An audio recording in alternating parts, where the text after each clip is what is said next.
નમસ્કાર મિત્રો, લોકડાઉનને લઈને સૌથી મોટા અને અગત્યના સમાચાર મળી રહ્યા છે. તો બીજી તરફ મિત્રો, શિક્ષણ વિભાગ દ્વારા વાલીઓ અને વિદ્યાર્થીઓ માટે ખૂબ જ અગત્યના નિર્ણયો લેવામાં આવી રહ્યા છે. તો મિત્રો, ક્યાં ક્યાં લોકડાઉન થશે તે અંગેની સંપૂર્ણ માહિતી તમને આજના વિડીયોમાં જણાવીશ. તો મિત્રો, ખાસ કરીને વિડીયોને અંત સુધી જોવા વિનંતી. આ ઉપરાંત જો તમે ચેનલમાં નવા છો તો ચેનલને સબસ્ક્રાઇબ કરી લેજો. તો મિત્રો, ગુજરાતની અંદર છેલ્લા 24 કલાકમાં 500 થી વધારે કેસ નોંધાયા છે. તો મિત્રો, ફરી એકવાર લોકડાઉનના ભણકારા વાગી રહ્યા છે. તો મિત્રો, વિડીયો પસંદ આવે તો વિડીયોને લાઇક કરી તમારા મિત્રો સુધી જરૂરથી શેર કરજો.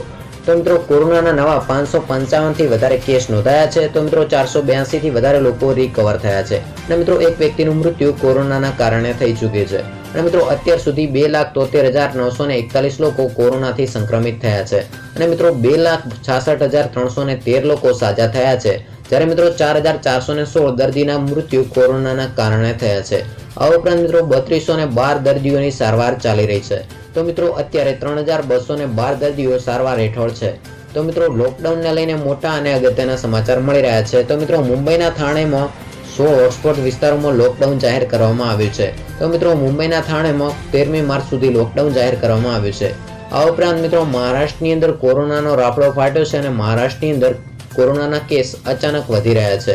તો મિત્રો, મહારાષ્ટ્રના પુણેની અંદર શાળા અને કોલેજોને બંધ કરવાને લઈને મહત્વના સમાચાર મળી રહ્યા છે.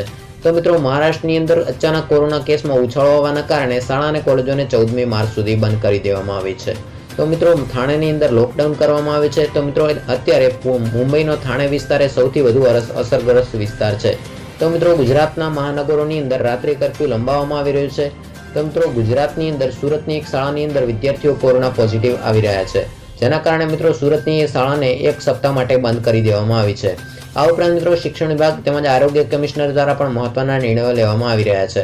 તો મિત્રો, આરોગ્ય કમિશનર દ્વારા મહત્વની જાહેરાત કરવામાં આવી છે કે જે સ્કૂલની અંદર વિદ્યાર્થી કોરોના પોઝિટિવ આવશે અથવા જે સ્કૂલની અંદર શિક્ષક કોરોના પોઝિટિવ આવશે તે સ્કૂલને સંપૂર્ણ રીતે બંધ કરવામાં આવશે અને તે સ્કૂલનું શૈક્ષણિક કાર્ય બંધ કરવામાં આવશે.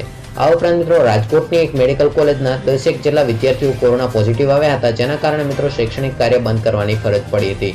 તો મિત્રો, ગુજરાતની અંદર પણ કોરોનાનો સિલસિલો યથાવત છે અને શાળા અને કોલેજો જ્યારથી ખુલી છે એમાં ચૂંટણી પૂરી થઈ છે ત્યારથી કોરોનાના કેસમાં અચાનક વધારો જોવા મળી રહ્યો છે. તો મિત્રો, ગુજરાતની અંદર શાળા કોલેજો અત્યાર સુધી તો ચાલુ જ છે, પરંતુ જો ગુજરાતની અંદર કોરોનાના કેસમાં અચાનક વધારો થશે તો મિત્રો, ગુજરાતની અંદર પણ શાળા અને કોલેજો બંધ કરવામાં આવી શકે છે. તો મિત્રો, ગુજરાતની અંદર હાઈકોર્ટ દ્વારા પણ હાઈ એલર્ટ આપવામાં આવ્યું છે કે જો લોકો સાવચેત નહીં રહે તો ફરીથી લોકડાઉન આવી શકે છે. તો મિત્રો, આ હતા આજના લોકડાઉન, રાત્રિ કર્ફ્યુ તેમજ શાળા કોલેજો માટે ખૂબ જ અગત્યના સમાચાર. તો મિત્રો, આજનો આ વિડીયો જો તમને પસંદ આવ્યો હોય તો વિડીયોને લાઇક કરી તમારા મિત્રો સુધી જરૂરથી શેર કરજો. અને મિત્રો, આવી જ માહિતી મેળવવા આપણી આ ચેનલને સબસ્ક્રાઇબ કરજો. તો મિત્રો, ફરી મળીશું નવા વિડીયોમાં. જય હિન્દ, જય ભારત.